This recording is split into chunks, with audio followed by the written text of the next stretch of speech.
Welcome to Watching Wyrd, where logic clocks out early and movie night is sacred. Alan Gamboa is at the helm. He's a horror and science fiction author with an encyclopedic knowledge of cult classics, zombie lore, and films best watched with the lights on. If a movie is unsettling, impractical, or deeply questionable, Alan has seen it. More than once. On purpose. Scott Baker is a retired CIA agent, substitute teacher, and published author. A resume that raises follow-up questions we don't have time for. On the convention circuit, he answers to Dick Cannon, a name that suggests either action hero or a very different genre entirely. Rich Restucci is a best-selling survival fiction author and unapologetic prepper. He is fully prepared for the end of civilization, yet remains emotionally vulnerable to an otter named Dave. We've stopped asking. Lastly, Hadley Thorne, mythic fiction writer, founder of the Weird Realities Network, and two-time reigning champion of picking our turkey of the year. She swears, she drinks, and she is completely convinced these three men are the reason she does both. Together, they watch movies the way people used to, out loud, opinionated, and blissfully unconcerned with spoilers. So grab your popcorn, crack open a beer, get comfortable, and settle in. Things are about to get weird. Yeah, I like that. I like that new opening. Good evening, everybody. I like that. Yeah, that was pretty good. Yeah, y'all are lucky to Rich, have I want somebody you to apologize right now. Okay, I'm sorry. What am I apologizing That's why for? you drink, right? What's that? I drink because of You're y'all. unapologetic prepper. Oh, that's true. I can see that. Unapologetic. I can see that. And I always knew Rich was vulnerable, but I just didn't know why. And now I know. I know him and Dave. Hey, Landa. Yeah, it was. Hey, Landa. And Dave. I knew you were vulnerable. We have a special guest in the house tonight. My roommate, Jennifer Sammons, has joined us to talk about Jen. the iconic films.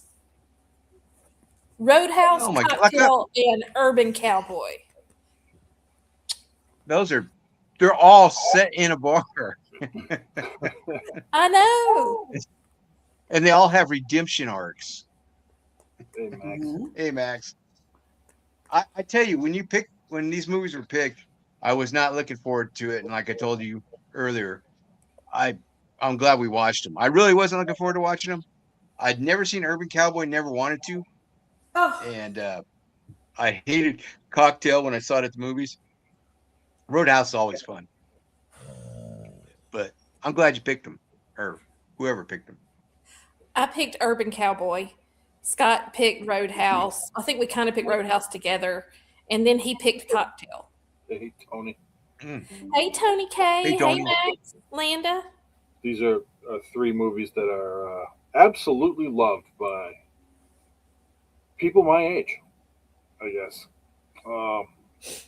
I'm just not one of them. These movies do nothing for me. I will tell you, Rich Restucci, Urban Cowboy is a hill I will die on. There's a lot of people that are like that. There's a lot of people that absolutely love all three of these movies. Of the three of them, I think Roadhouse is probably the one that sucks the least. But I think there's a bunch of one-liners in Urban Cowboy that are just kind of hard to forget. But for me, got a thumb, got a middle finger. For me, Cocktail is nothing short of an incredible waste of time. But let's get into that, and then we can talk about that during our reviews, I suppose. All right. What do we want to start with?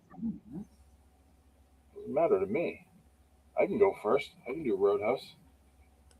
Pull up my notes. Do you want to go first, boss, or you got that ready to go, or you want to warm up? What you want to do? Matter.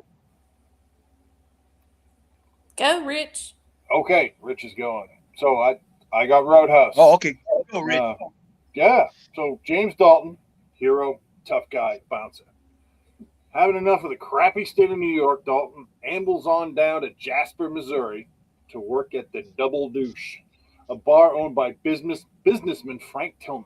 Tillman thinks Dalton can clean up the dilapidated shithole that is his new club.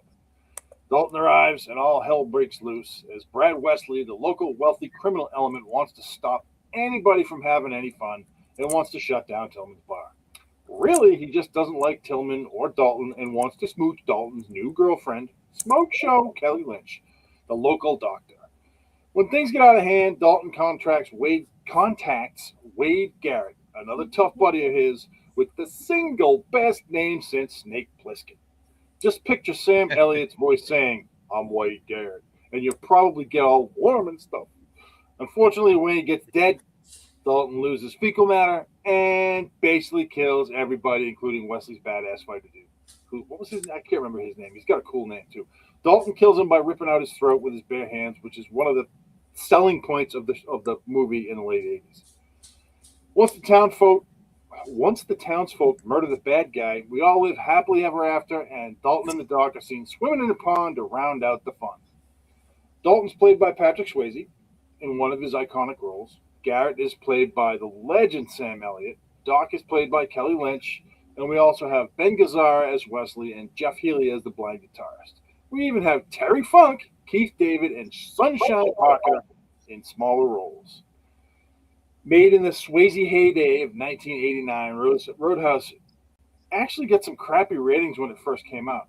Critics didn't like the sleaziness of the bars or the excessive violence, but as the years progressed, Roadhouse became a bit of a cult classic.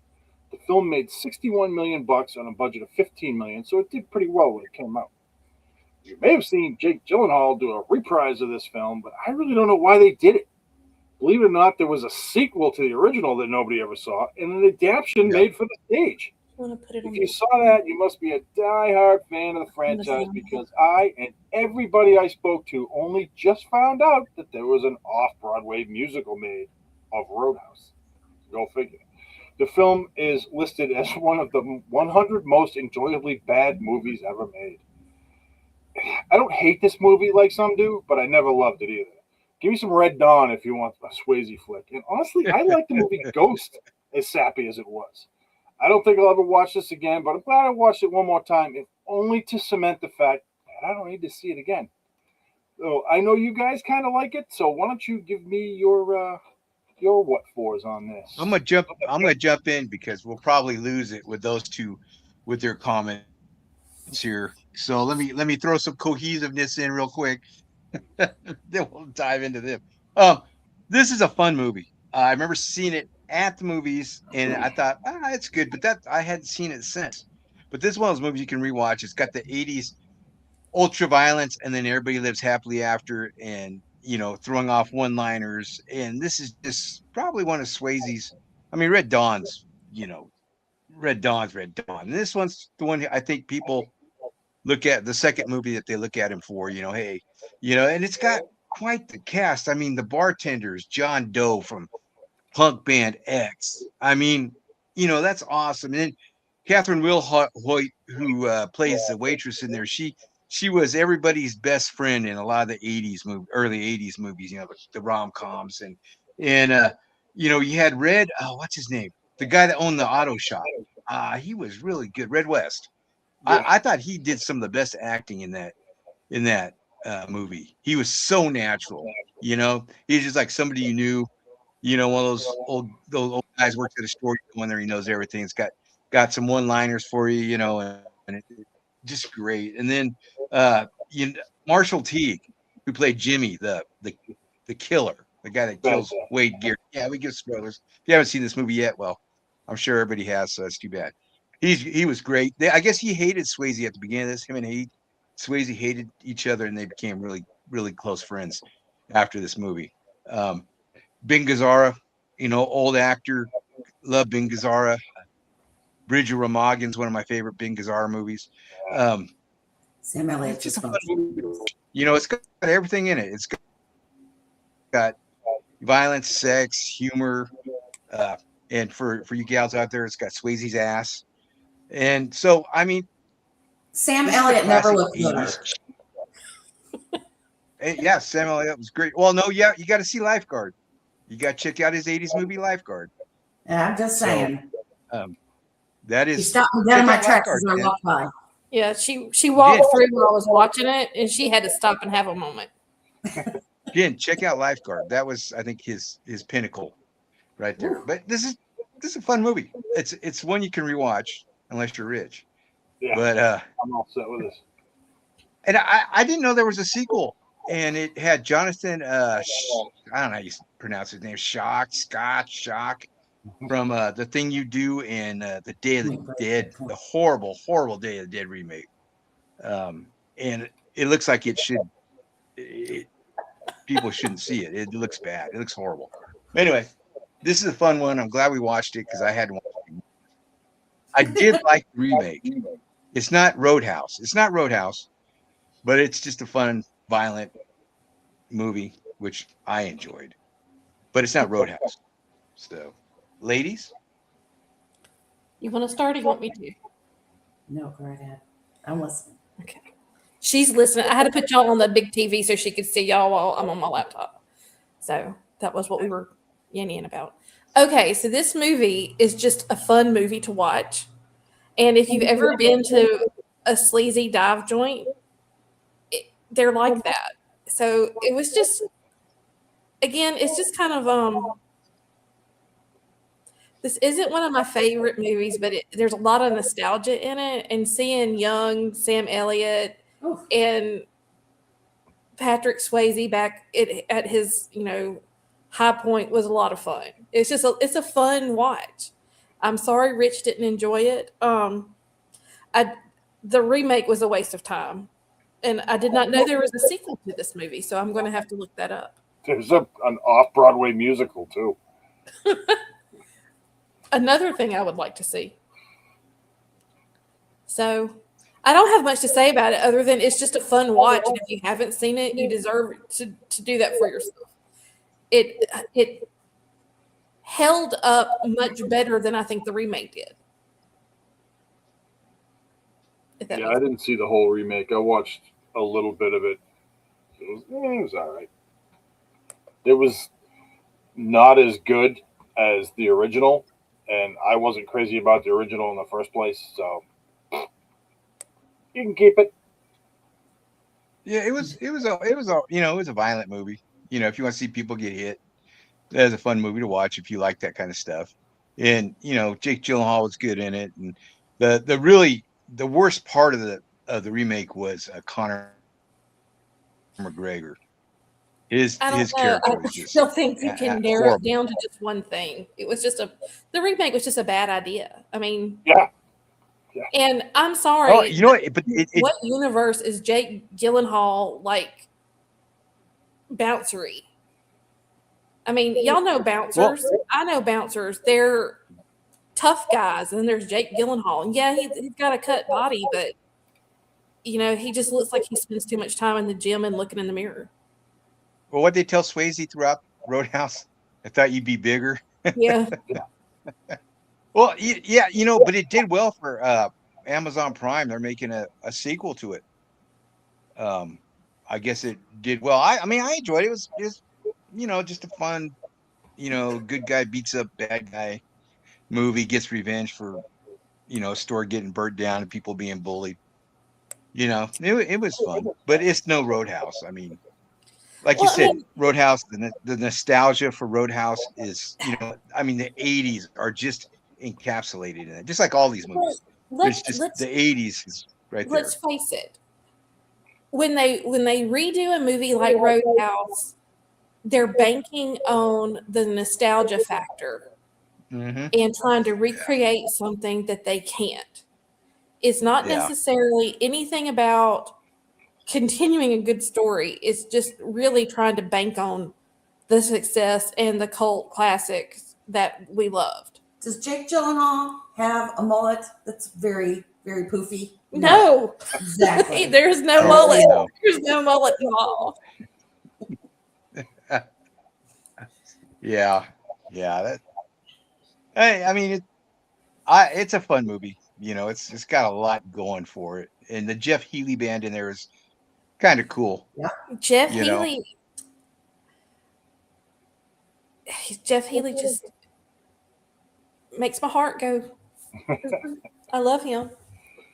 And Yeah. he acted and he did great, and it just added an element to the movie, you know? Yeah. I mean, it is by no means something that's going to win an award, but it is a lot of fun to watch. You go in there, you see some people. I mean, it's a movie about, you know, dive bars and bouncers. What were you going for? You know? Well, I have a soft spot for Jeff Healey Band because his Angel Eyes. It was written was about you. the first song my wife and I ever danced to. Oh. So I have a soft spot for that. So well, I was telling Jennifer, or no, it might have been Christy, that one of my back when we did Live Journal, I don't know if y'all did Live Journal, but one of my Live Journal friends dated Jeff Healey. She was a DJ from Austin, Texas that went by the name Hurricane Carla, I think. And they had dated back in the day.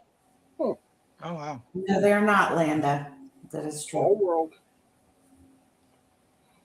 What do we give this one then? Unless we've got more to add to it. No, I'm good. Tina's I guess listening. I'll give this a 3. Hey, babe. I didn't hate it. Hey, Tina. I didn't hate it, but I won't ever watch it again. So I'll give it a 3. What about you, big guy?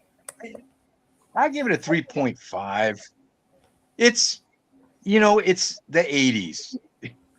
You got to put the 80s in a time capsule. Put this movie in there with Fast Times at Ridgemont High. What are you? I'd say 4. Tell them why. Why are you giving it a 4? Because I think that you're right. It is the 80s. It's the hair alone. Like Swayze's hair when he was fighting was bouncier than mine. Like it was just good stuff. I didn't watch the whole thing with you, so I haven't seen it as recent as some of you guys have. But I remember loving it. And then Jeff Healey Band just makes it go up one more point. I'd say 4. 3.75 because Kelly Lynch's hair. Kelly Lynch had the great 80s hair that looked like she had gotten the hair dryer and sprayed it with the Aquanet. Yeah. Oh, Y'all remember the big hair? Now here's our urban legend. I don't know how true it is about Kelly Lynch, but Bill Murray, every time he sees Roadhouse on TV and there's the sex scene with her, he calls Kelly Lynch's husband and tells him, "Hey, Roadhouse is on, and your wife's in bed with Patrick Swayze right now." I don't know how true that is, but I've seen it in trivia and I've heard it before and other things. I'm sure that's a true story because why would anybody make that up? I have actually seen Bill Murray talk about it, and he said, "Yes, that's true." I think that don't they live next door to each other, Alan? I think so. Yeah, I think so. Or they used to. I think so. But yeah, that's Tina, worth making I'm gonna a have to movie. send you a picture. Y'all know that Jennifer and I have been BFF since like 1989. And there is a photo that we have.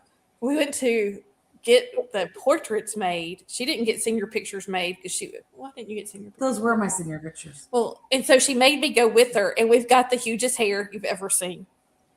Because Tina will remember this. Not only did we have big 80s hair, but it was Mississippi. So we had the humidity added to our 80s hair. Which turned Aquanet into glue. Yeah, it was really nasty. Oh. But anyway, we had the big hair. But Yeah, I'm gonna give it a 3.75. I had a good time watching it. It is one of those. I'm not gonna say that I watch it every time it's on, but it's worth watching. It brings back some good memories. It's got a great. And that's one of the things that I love about these 3 movies is they all 3 have really good soundtracks that I had the cassettes for back in the dark ages when we had cassettes.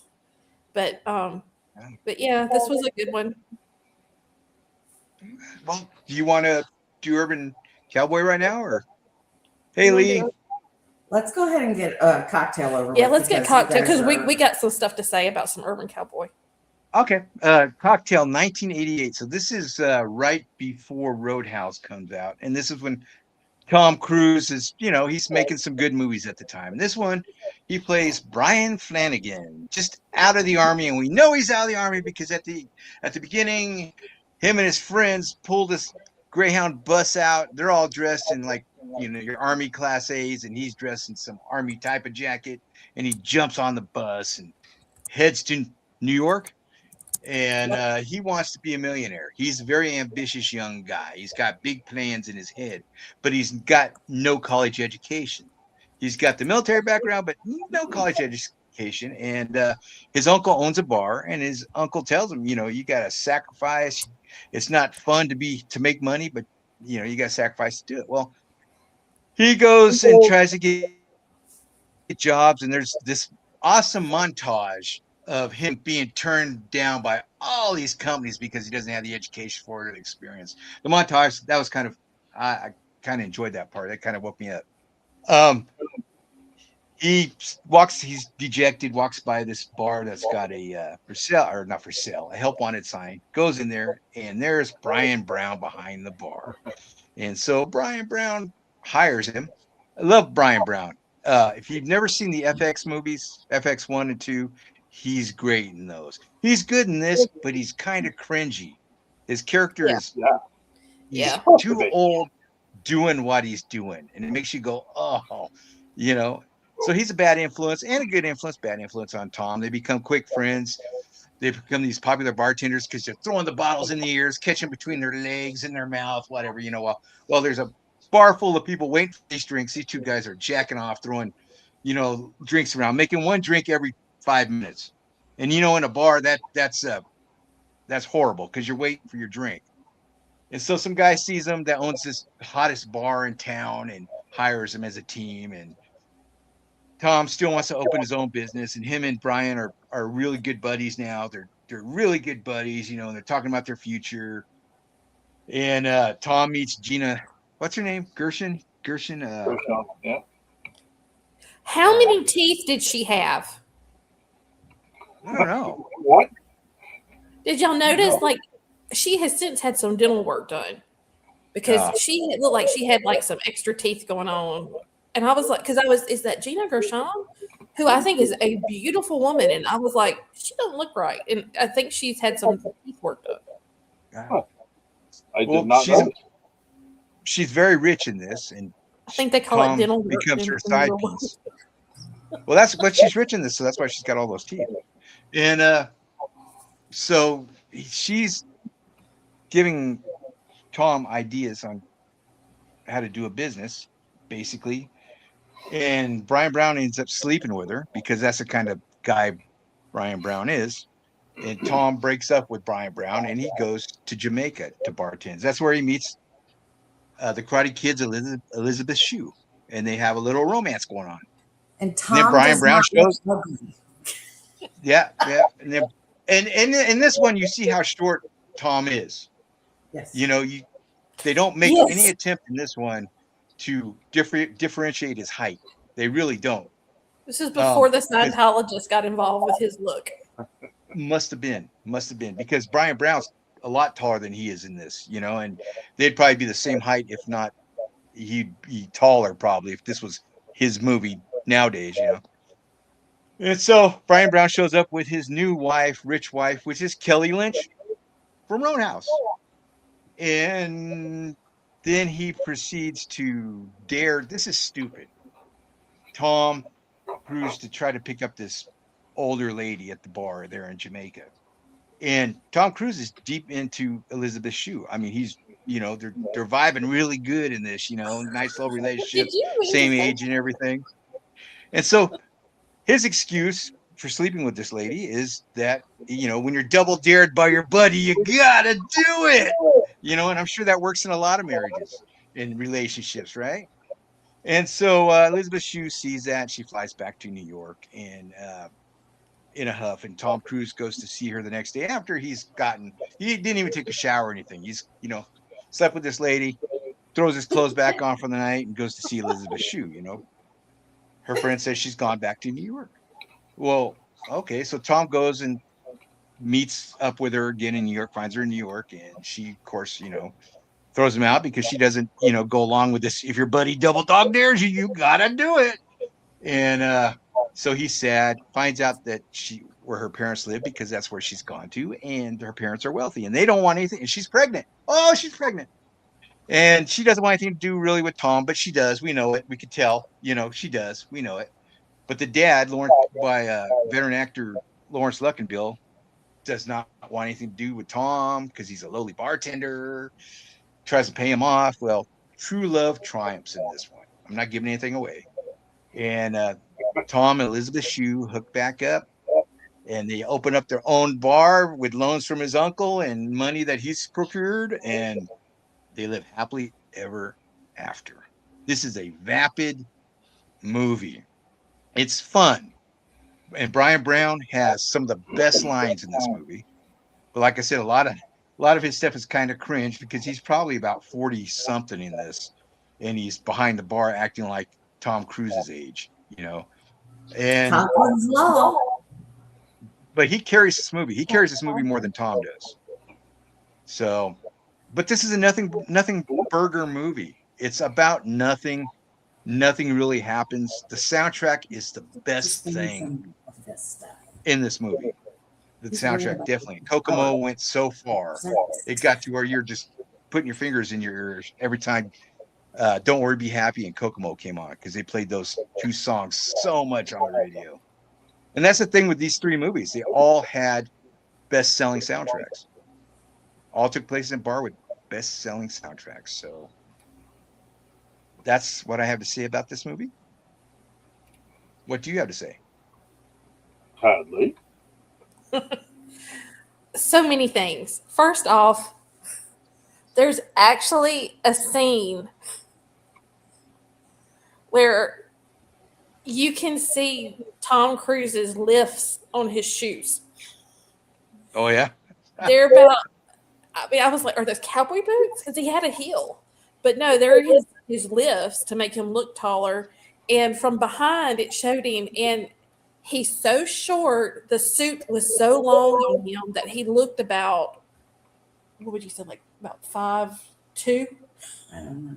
He was very short. Anyway, he looked very, very short in it. But I'm not a big Tom Cruise fan, and that just made me laugh so hard. But he's a little man, and his hair in this is hilarious. Oh, yeah. It's feathered. It is. It's feathered and sprayed. And he was cute as a button, which I guess that's how he got the job. But he's come a very long way as an actor. Yeah. Yeah. And his image has definitely improved. But there were parts of this movie, and I love the guy from FX.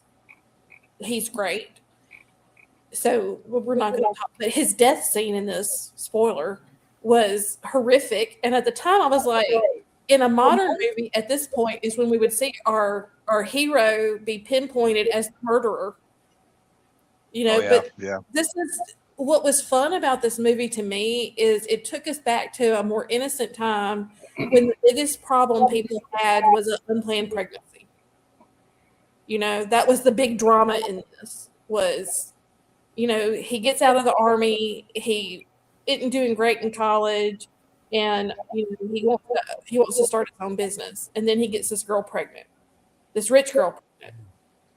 Yeah. But the scene in the bar in Jamaica when the older woman is at the bar and they kind of set up a bet pretty much to see if he could sleep with her, it was so trashy. That was such a trashy scene, which it's for those of you who have not seen this, it's four men sitting at the bar talking about whether or not this guy can get her to sleep with him and cheat on his girlfriend. I mean, it was just terrible. Mm-hmm. Yeah, Linda, at this point, I don't care about spoilers. We're watching movies that are, pretty old. Yeah. It's a spoiler. But yeah, so Cocktail to me it did not hold up.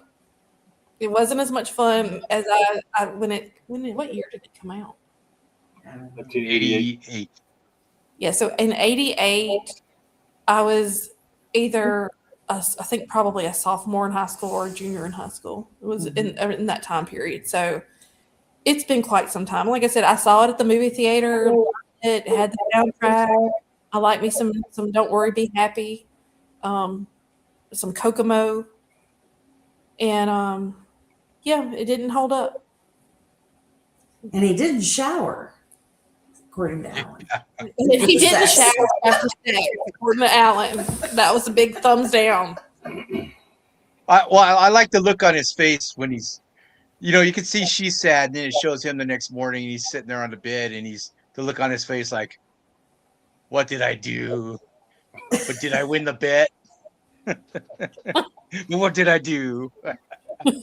They should have had Mel Gibson play that part. You would have seen the angst on his face, the real angst. What did I do? So they had all kinds of people lined up for this. Apparently, they had all kinds of different actors. Keanu Reeves was going to play. They were thinking for him with the Brian Brown part. Bill Murray. All kinds of people. That made it really I think a lot of it's just them considering, hey, how about we put Bob in this show?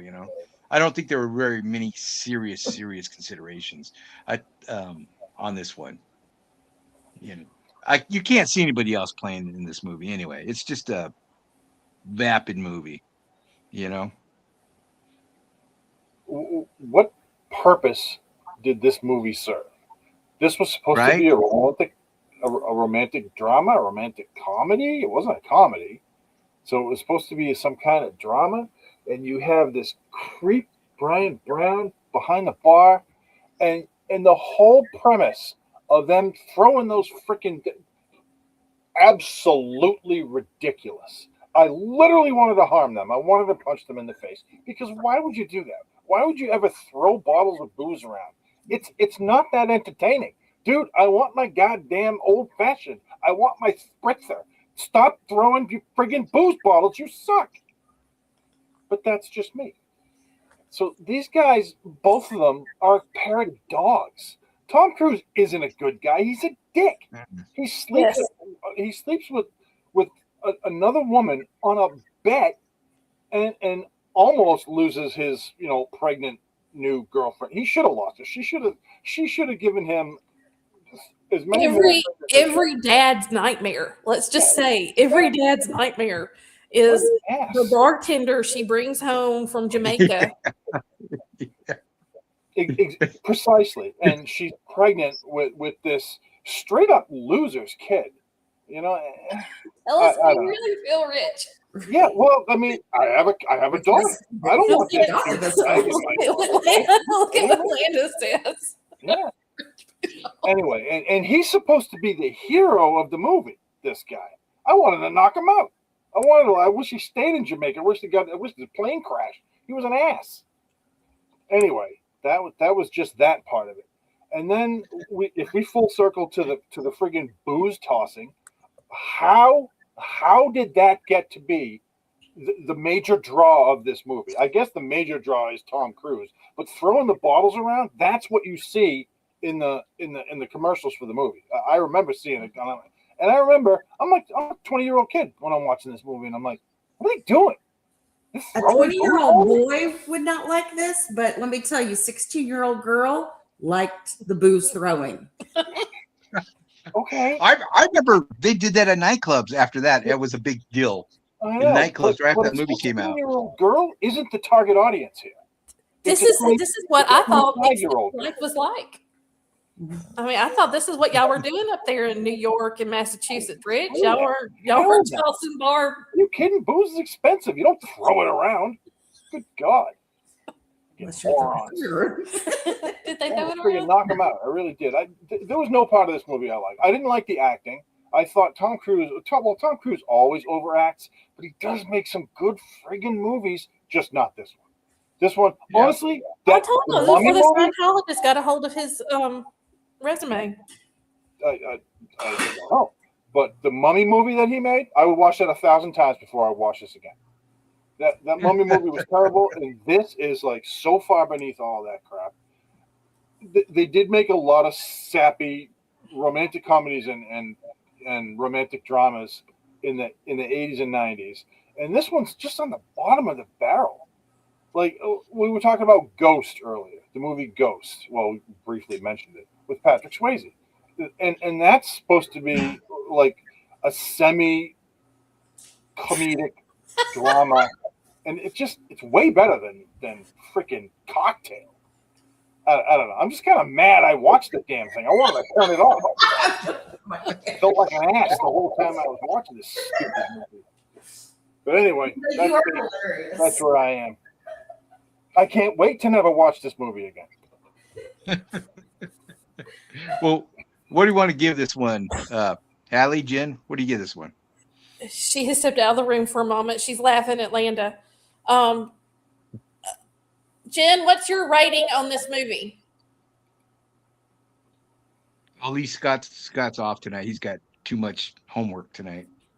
I want to go back and say Scott Baker picked this movie. For the record, this was my pick. Yeah. I would give this movie probably a 2. It did not hold up. I didn't like it.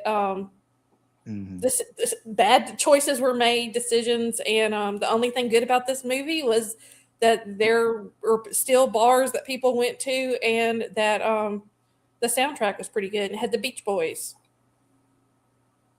Yeah. It had the hippie hippie shake. Remember that song? The hippie hippie shake. Rich? What do you give this movie? Of all the mainstream movies that we have watched, and I'm not talking about, Poultrygeist or B movies or any of that crap. Of all of the mainstream movies we have watched, this is the worst one. I'm going to give this a negative 8,300. I hate this movie. I'm actually angry that I watched this whole movie all the way through. That's how much I dislike this film.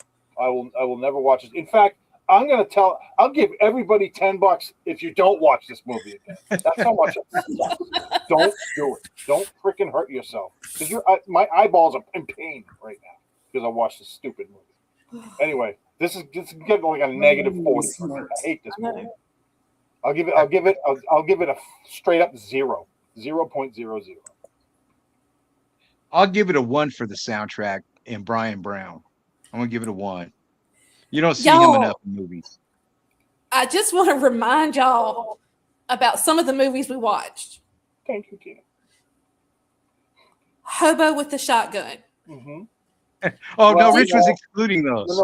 He was excluding those. Rich didn't watch Hobo with a Shotgun because it offended his sensibilities. That's so I don't like flamethrowers being used on children. Sorry, that's no good. But this is a completely different style of movie because this is a Tom Cruise movie. It's got Tom Cruise and Elizabeth Shue and Brian Brown. It was a big movie for the day, and it made good money. People liked it, which it's based on a book. I understand. The hell with those people; they all suck. No, don't watch this. 0, 00. Oh, well, you know this movie. Tom Cruise in it. Elizabeth Shue is awesome. She was very good. I love her. She couldn't save this shit. Kelly Lynch in a bathing suit couldn't save this movie for Rich. Right. Well, this movie was based on a book too. So, I mean, how bad's that book or how bad was this script? You know what I mean? In comparison, it's a movie about nothing. That's the thing. When I went and saw it, at the movies, I was like, this movie's about nothing. But I enjoyed it a little more this time just because Brian Brown, I hadn't seen him in forever. And I like, in the soundtrack, it's got a good soundtrack. And it had Jamaica. I love a Rich cracked out. Well, I think we beat this poor horse to death. And speaking of horse, how about let's do Urban Cowboy? You like that segue? Here we go. Okay. So, Urban Cowboy follows Bud Davis, a young man from a small Texas town who moves to Houston with big opinions and a strong sense of pride and a very narrow idea of what it means to be a man. When he discovers Gillies, part honky-tonk, part proving ground, Bud quickly finds his footing in a world defined by country music, mechanical bull riding, and relentless competition. There he meets Sissy, a spirited and independent woman who matches his intensity and challenges his control. Who said that? Their attraction is immediate and explosive, leading to a whirlwind romance, a fast marriage, and an equally fast unraveling. This is one of my favorite movies, and I could watch it every time it comes on. And I have not seen it in probably 20 years, maybe longer, and I rewatched it. And who made you rewatch it? Jennifer loves it as much as I do, and we decided to rewatch it one night, and it was not a mistake. I enjoyed it so much. I wanted y'all to watch it because, if for nothing else, the sure acting capacity of a young Deborah Winger is something everybody needs to see. And John Travolta. Amazing. John Travolta, at certain times in this, had the most intense look in his eyes of any young actor because they were young. And they're playing 18-year-olds. That's something I want to clarify here. These aren't 20-somethings that are getting married. These are like 18-year-old kids fresh out of high school. And they fall in love at this bar, and they get married, and they have their reception at the bar. And it is so white trash-rific, I cannot say enough about it. It is so great. And they knew each other for like 30 days. Yeah, 30 days and got married. So, also, yes, Landa, great soundtrack. I have the soundtrack. I had the soundtrack in high school. My friends and I would ride around and listen to the soundtrack, and we loved it. So good. I don't know what else should I say. Urban Cowboy is just great. It just they're the best one-liners in it. Give us one, Jennifer. I got a thumb. I got a middle finger.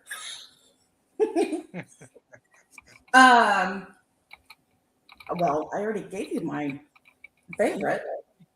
Yeah. Know how to two-step? Won't prove it. Jennifer watches movies over and over and over again. So if you ever seen this in years, I know, but you can still remember. Oh well, yeah. There's certain lines that you never forget. Yep.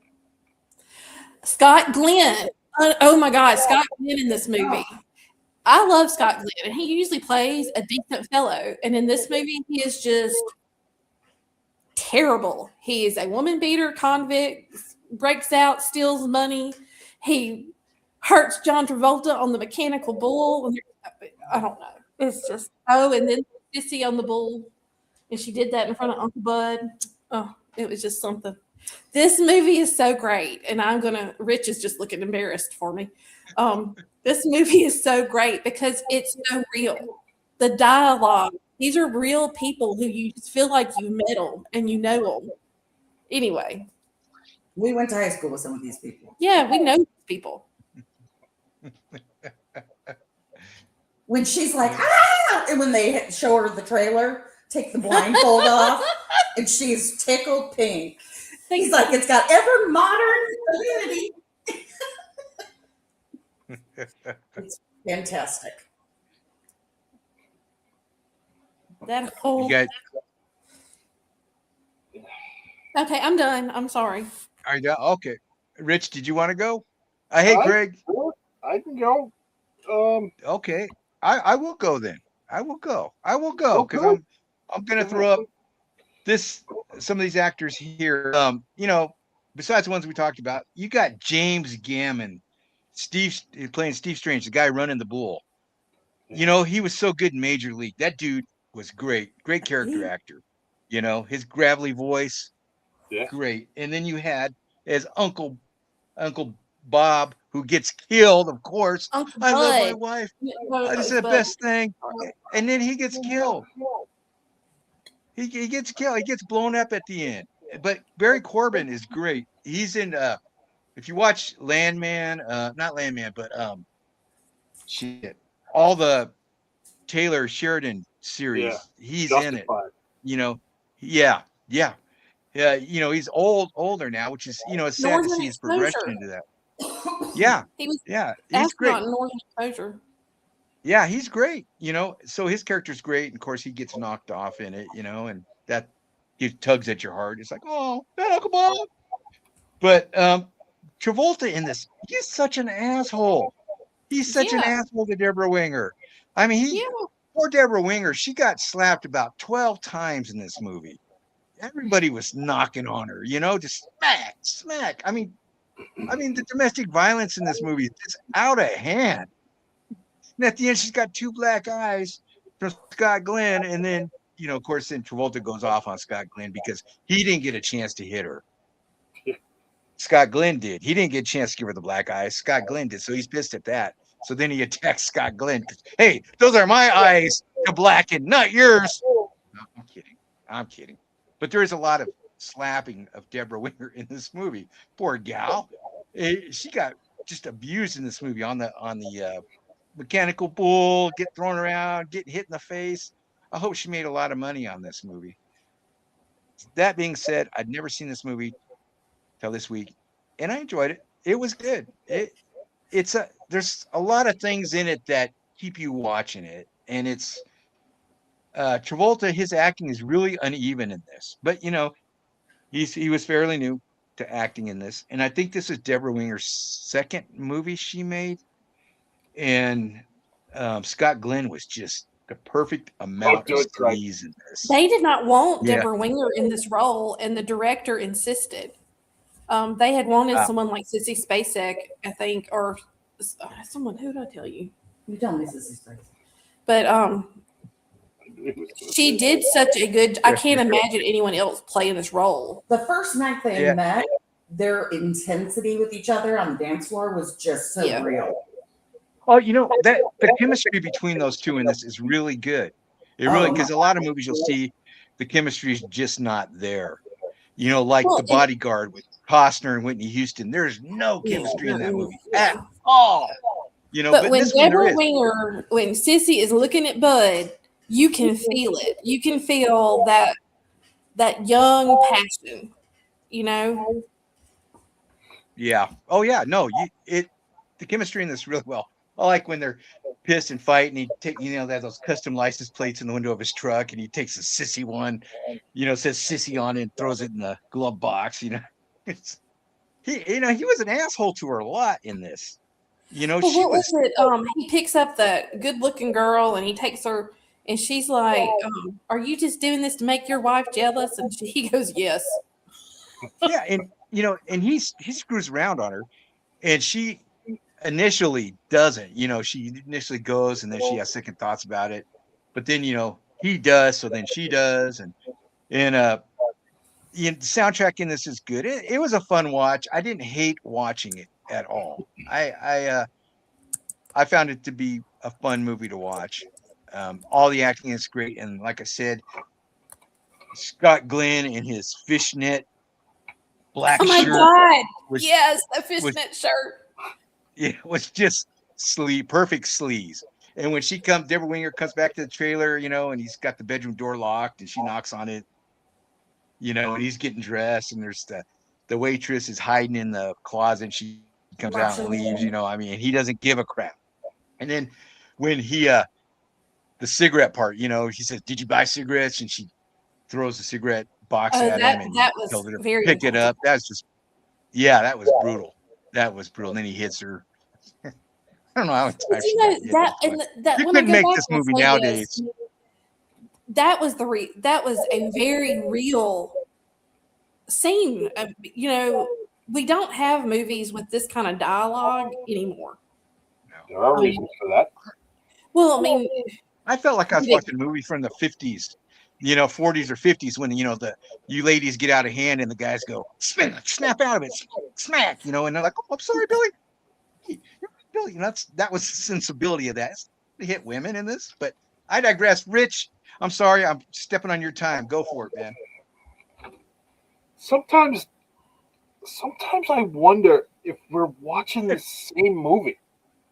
Because what are you talking about? This movie was terrible. There's no good part of this movie either. Granted, this is 1,000 times better than Cocktail. Some of the one-liners are pretty good. my daddy does oil and all that implies. Yeah, I mean that was okay. I mean, there's some decent one-liners. It was really good, actually. I completely disagree on the chemistry between John Travolta and Deborah Winger, and the reason for that is John Travolta needs to be a bad guy. Screw all of his good guy roles. All his best roles are when he's a bad guy. Face Off, except for Broken Arrow. Broken Arrow he was horrible as a bad guy in Broken Arrow. Yeah, Hush when he smacks the guy. Yeah, yeah. I disagree. I liked him. I liked him in Broken Arrow. I mean, it was kind of silly. The whole movie was stupid, but I liked his character. But anyway, in this film, he's just another. I don't know. The word I want to use is dickbag. He's just a tool, and I really don't want to crap on his life the way it was, but I think a lot of it was because of him. He was just an ass. Well, however, so let me say this, just so you know, this is based on a real couple. I don't care. Then they're assholes too. I don't get it. It is what it is. So, Scott Glenn is another one whose best characters are when he's bad, other than Silverado and Blake and Tristan Histus in The Heat. He was really good as good guys. But everything else, he plays a hitman that's chasing Andrew McCarthy in some movie, and I can't remember the name of that movie, but it was like Run or something like that, which is a great title for a book, by the way.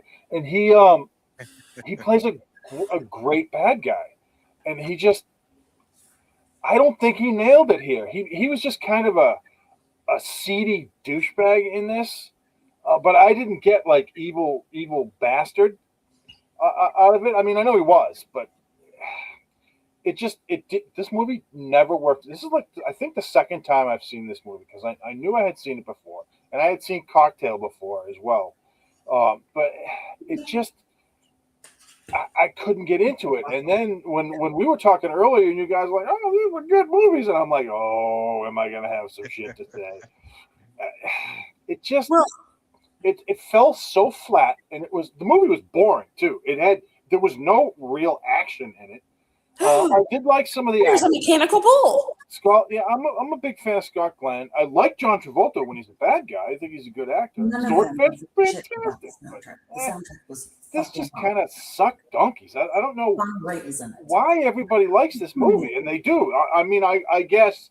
I mean, I get that I'm the odd man out with both Cocktail and Urban Cowboy, but it just. I never understood. I never understood why people love this movie. I mean, there's plenty of them. Like Gandhi is another one. What the hell? Gandhi. Gandhi.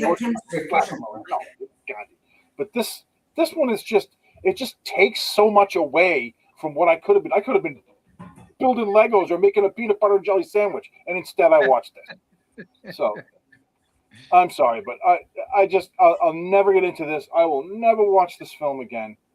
Just not for me. But again, better than Cocktail. Well, Cocktail was a movie about nothing. You know? So was this. What the hell was this movie about? Who makes a movie about a mechanical bull? I mean, are you kidding me? You don't make a movie about a real bull, let alone a mechanical bull. Come on. It was an advertisement for Gillies. That's what it was. Speaking of, I don't know if you know this, but I didn't get a chance to mention this earlier. But one of my friends, Mickey Gilly, is her first cousin. So. Oh wow. So F you, Rich, but I'm going to go back to saying this. It was a good movie. I guess it just depends on what you're looking for. I like stories that talk about real people. And looking for love in all the wrong place. Is that on the soundtrack? Jen loves the soundtrack. The soundtrack's awesome. This soundtrack had Bonnie Raitt. It had Jimmy Buffett. It had a ton of other people. That there's something for everyone. The Eagles, Don Fogelberg, I think. Boz Skaggs. It had a great soundtrack. It was great. I'm gonna argue to death on this. This is a hill I will battle on. Oh, Lee.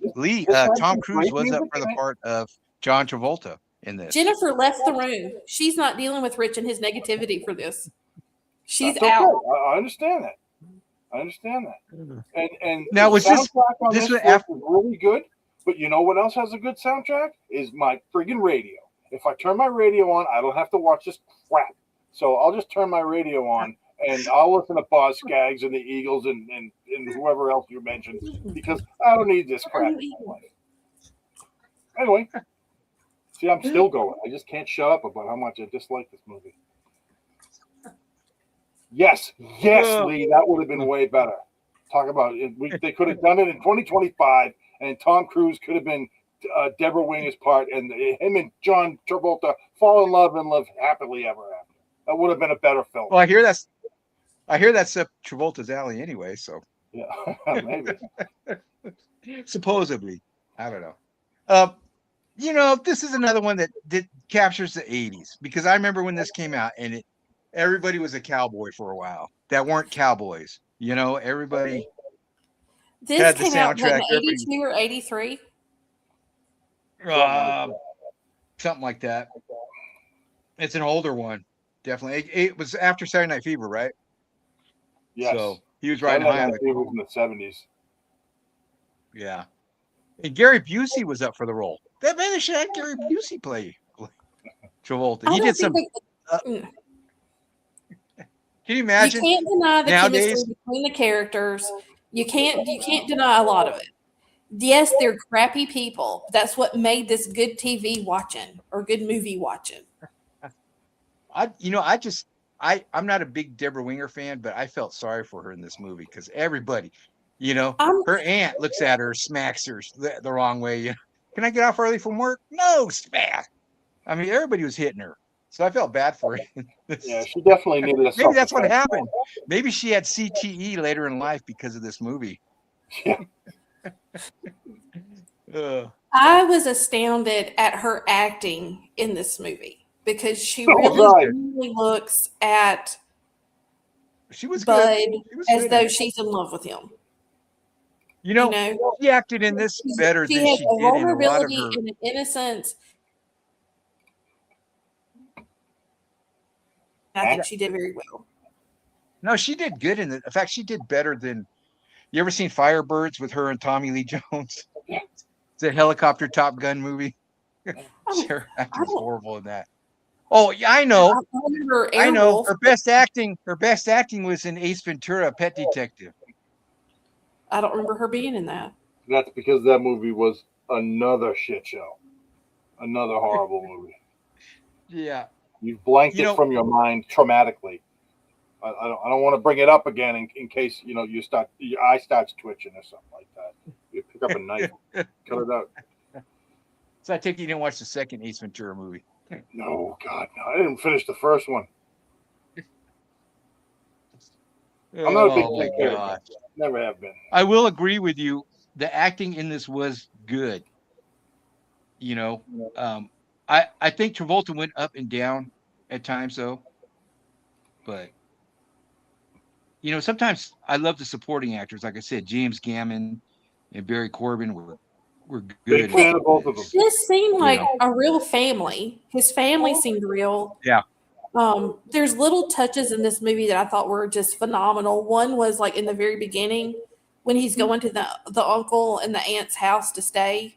And it shows like a new subdivision with new houses, and it just kind of gives that whole impression of there's a booming oil industry in Houston, Yeah. I thought that was a really neat little thing that they did. The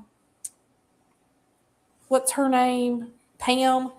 Pam is typical old Baron's daughter that's, looking for her cowboy, It was great. And she's trying to take him into her world, and it just, he's just using her to get back at the wife. It was, like I said, real people. It was very real.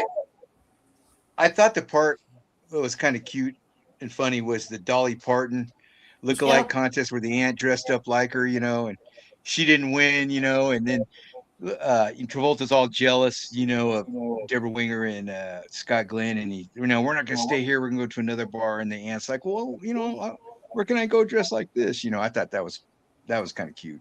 That was, small town stuff, you know, but Yeah, it was little moments like that. Again, this is a movie that you don't see this kind of screenwriting anymore. It was like, I mean, it goes back to that whole thing, like with Cocktail or Roadhouse. They're movies that Sucked. there's no political motivation behind what you're seeing. It's just a That's movie. true.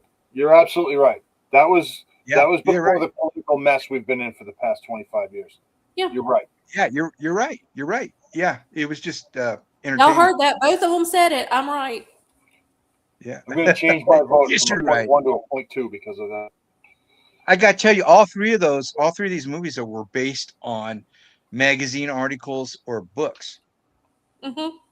Interesting, huh? Just interesting.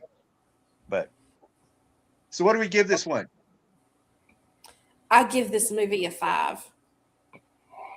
I'm weeping. Rich, what do you give this one? I'll give this one a 0.5. This is just not. I just didn't like it. Alan? My head hurts now. Actually, I think I might have had a stroke in there someplace. I won't watch this one again, but I'm going to give it a 3 because there's a lot of little things in it I liked, and I think now it explains Deborah Winger's acting decline because she had CTE from this movie. She got smacked around too many times, rattled her brain around, and that's why she was progressively worse in other roles. Come on, Lando. You can't be mute. Look at Doc. Look at Doc. Jennifer, I need some backup in here. Nice, Doc. Doc gave it a 1, and Doc's an expert. I know she did because she knows what's up. Yep. What's up, Doc? Yeah. Well, I think that this movie is worth watching. I think that it held up. It's something that is completely unpolitically motivated. It is just a story. This is based off of 2 real people who were 18 years old when they met at a bar. They got married. They had a whirlwind romance, and it declined very quickly. It is kind of almost like a class movie because you're dealing with a low class, and this is the type of people that are in that field. I mean, it just really is a testimony to a certain class structure in America. I think this movie's going to break Rich because he's got to give out a lot of 10s. No refund. He's going to be shipping a lot of $10 bills out to people. You know, checks will not be honored. I'm not a big fan of these kind of movies, but I don't regret watching this one. I'd never, like I said, this is the first time I've ever seen it. You know, I was aware it was around. I know you researched it. Yeah. I mean, the acting's great. It created a trend. I remember because this is when my sister was in high school. I have an older sister who's like 7 years older than me. And I remember like her and all of her friends wearing cowboy hats and boots and all the stuff. I mean, it started a trend across the country. Oh, it did. It was a phenomenal movie at the time. Like I said, the soundtrack is amazing. Well, not unless you got a radio like Rich. Mm-hmm. Yeah. I can play some music. See, that's Rich. Music. I'm older than you, and I don't. My music's all digitized. There's no radio. What? Radio's just for podcasts now. So when you get in your car and you turn on the music, what do you say that you turn on? Regardless of how you play it, you say, "Oh, I'm just gonna turn the radio." Yeah, I know. Connotation. Yeah. Same thing. I'm hip. I know what technology is. We don't own music anymore. I know people say, "Oh, I got albums and tapes and all," but we really don't own music like we used to. You know, all of it's freaking digital. And people don't remember. Do you remember, like, it was like a treasure to find an album that had every song you liked on it. Yeah. I mean, you were lucky most of the time. It was like a crapshoot. You might get two out of 10 that you liked. But but the Urban Cowboy soundtrack was all gold. It was just great. Oh, Tina plays it all the time. She plays it 24/7. No, my wife hates country music. I don't see Tina playing that. I got to sneak country music because she hates country music. Well, I Well, it think it's wasn't the all native in her, country. though. It wasn't all country. No, it wasn't. It wasn't. You had Boss Skaggs. He's far from country. Love Yeah, it Boss had the Skaggs, but he's far. Eagles. It had Joe Walsh. Bonnie Yeah. Raitt. Eagles is considered Southern rock. Yeah. The Yeah, they Eagles are. Yeah. Yeah. not in the South. Yeah, but in California, it's you know what? They're rich over here in this part. They're called California rock. Yeah. something That's better. like From that, you California, know. right? Yeah, California sound. I know they're not all from California, but They're not from the South either. yeah, they're from Southern rock is like the Allman Brothers. It has a lot of blues in it. Charlie Daniels. Charlie yeah. Daniels is actually in this movie, right? Bonnie Raitt. doing The Devil Went Down to Georgia. That was great. That part was great. All right, That so I did like that. crossover hit though. Yeah.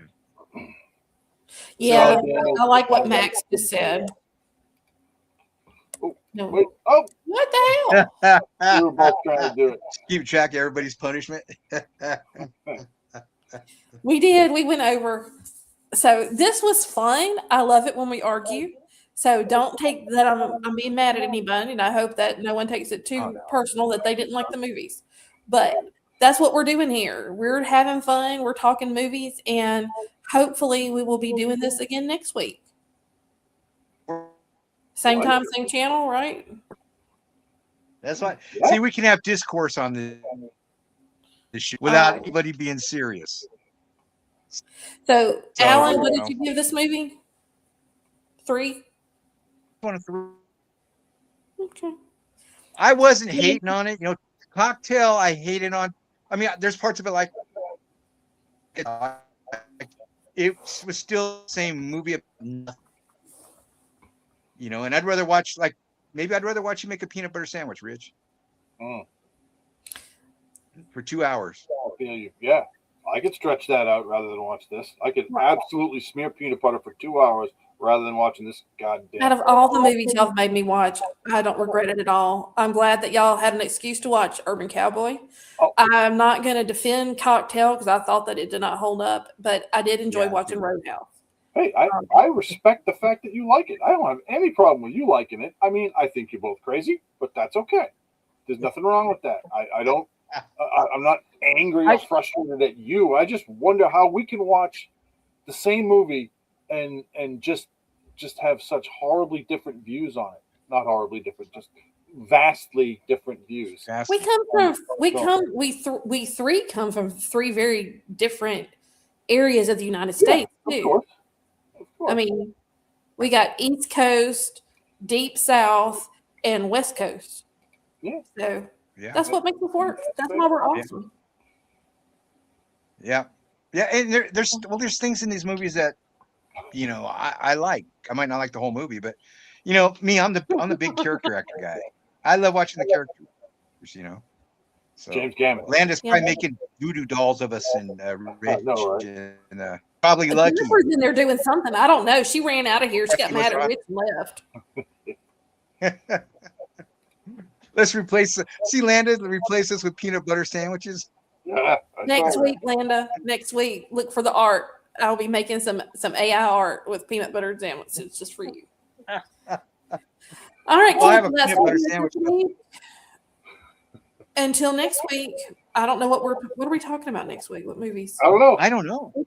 We'll find. Well, y'all are here soon. Y'all knew when I know. Urban Cowboy 2, Roadhouse 2, and Cocktail 2. How's that? No. All right, kids. I love y'all. I will see y'all. Don't do anything crazy, and I can message me, and I will send you Rich's mailing address for those $10 checks. Right, checks will not be honored. Do I qualify, Rich? Do I qualify? Take it easy. Night, everybody. Yeah, next week. Night, Tina. Do the finger. Give him the finger, Rich. I did like 3 times. And that's a wrap. Or at least a pause until we make you watch something else questionable. If you enjoyed the chaos, the commentary, and the occasional deeply confident wrong opinion, make sure you stick around. Watching Wyrd is part of the Wyrd Realities Network, where you will find strange stories, forgotten legends, late-night conversations, and the kind of shows that feel less like content and more like hanging out with people who brought snacks. So follow and subscribe to explore the other shows. We'll be back soon. Until then, stay curious and stay weird.